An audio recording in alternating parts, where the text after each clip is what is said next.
Mr. Speaker, hapa tuambiane ukweli Mr. Speaker, na mimi napenda kusema ukweli. Mr. Speaker, ile kitu imevunja hii nchi ni ubinafsi na usangwenya na commercial activist. Usangwenya, ubinafsi na commercial activist ndio kitu inaiua hii nchi. Those are the problem, nothing else. Na mimi nasemanga kabila ni ngapi? Ni mbili. Hii town imegawanyika, maskini unakaa chini, tajiri anakaa huku juu. Ukigonjeka unapelekwa Kenyatta. Ule tajiri anapelekwa wapi? Nairobi Hospital. Vile vile ukikufa tena unateremshwa unapelekwa wapi? City Mortuary. Hii side nyingine na kwa gani? Ili funeral home. Hakuna pale mnapatana. Na tena ukikufa wewe unawekwa Mbukinya mpaka Kakamega ama Siaya juu uhewe na kuchapa kama wewe ni wa Central unawekwa pale Tirum kwa hizo matatu lakini utajiri amewekwa kwa gari yake special inaitwa Hasi Wilson Airport ama Wilson Airport. Imukimbiza wapi? The other time wakati Raila Amolo Odinga na Uhuru Muigai Kenyatta walikuwa na upinzani 2013, wakati mtoto wa Raila Amolo Odinga alikufa, aliweka kwa nini? Kwa helikopta ya Kenya kama mnakumbuka vizuri. Lakini mfasi wa Raila hakuweka kwa hiyo helikopta. Tunachanganga hapa, tunachanga mpaka wengine tunashindwa. Sasa kama sisi bandu baluya tunataka tusike huyu mtu hapa nini, mizimu yake sitatusumbua, tunatesekanga sana. Iko shida, there is a problem somewhere, tuko na shida. Mr. Speaker, hii serikali mimi nalaumu mtu anaitwa Raymond Amolo. PS wakati wa Uhuru Muigai Kenyatta alikuwa na control kila kitu, hatungefika hapa hivi, na advisors wa president wamefikisha hii kitu hapa hivi, hakungekuwa na shida yote. Angejua kweli ground inasema aje, wananchi wanataka nini, ni nini wanataka. Unasikia, lazima urudi kwa ground uone ni nini nasemaje. Na sisemi kusikiza ground ya DCP ule ya ule mkora. Ninasema kusikiza ground ya mwananchi ambaye anatawaliwa na William Samuel Ruto. Ninasema mwananchi ambaye anatawaliwa na nani? William Samuel Ruto, si propaganda ya DCP. Wakati tuongea hapa mambo yanatuhusu, mnitolee hapa Kalonzo, mnitolee Raila, mnitolee hizo takataka zote, mnitolee sijui mtu mwingine anaitwa nani? Matiang'i, mwingine mfanyabiashara anaitwanga nani huyu? Jimmy Wanjigi. Kwanza Jimmy Wanjigi huyu mtu ndiye alikuwa anachukua tenda kubwa kubwa hapo awali.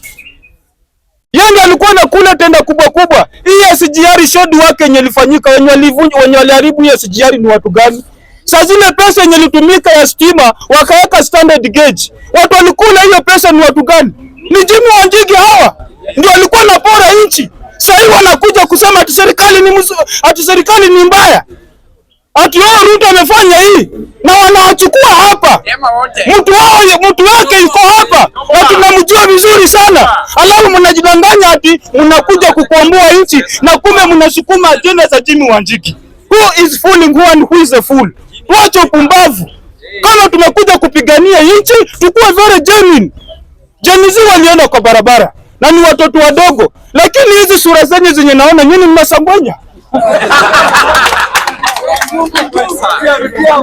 Hizi bodi zenye zimekuwa hapa ati zinasema ati serikali ndio iliua watu sijui kapeleka wapi. Hao ni watu wanacheza agenda za watu za nini?